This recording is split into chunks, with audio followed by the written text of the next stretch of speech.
Assalamualaikum semuanya. Halo ladies. Buat kamu yang sedang mencari gamis terbaik untuk Hari Raya 2027, kali ini aku punya rekomendasi koleksi yang cantik banget dan pastinya wajib masuk wishlist kamu.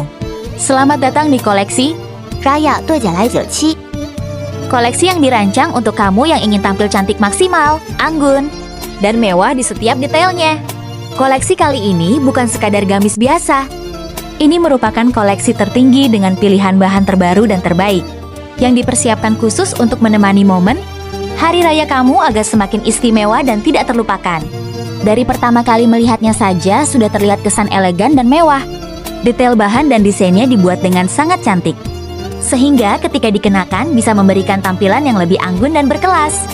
Buat kamu yang sedang mencari inspiration baju lebaran wanita, koleksi ini bisa banget menjadi referensi. Potongannya dibuat flowy dan anggun, sehingga memberikan siluet yang cantik, sekaligus tetap nyaman digunakan. Material yang dipilih juga nyaman untuk menemani berbagai aktivitas, baik saat berkumpul bersama keluarga di hari raya maupun menghadiri acara spesial.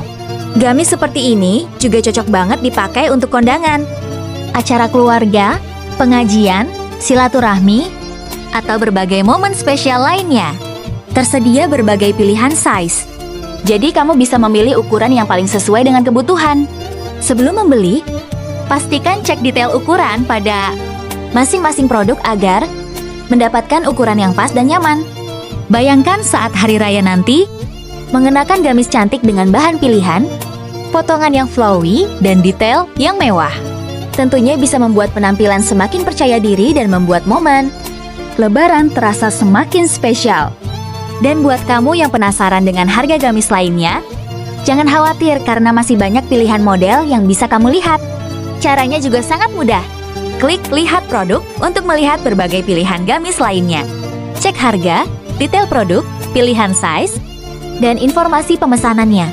Untuk pemesanan juga bisa COD pada produk yang menyediakan layanan tersebut. Jadi pastikan kamu cek keterangan produk sebelum melakukan pemesanan ya. Jangan sampai kehabisan model favorit kamu untuk hari raya nanti. Karena Raya 2026 is all about looking elegant, feeling confident, and making unforgettable moments. Jadi, buat kamu yang sedang mencari gamis terbaik untuk Lebaran, langsung saja klik lihat produk, pilih model favoritmu, dan siapkan outfit cantik untuk menyambut hari raya. Semoga koleksi ini bisa menjadi inspirasi untuk kamu yang ingin tampil cantik maksimal, anggun, dan mewah di Hari Raya 2026. Terima kasih sudah menonton sampai selesai.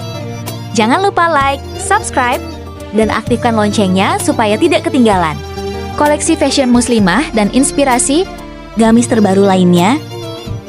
Sampai jumpa di video berikutnya. Wassalamualaikum warahmatullahi wabarakatuh.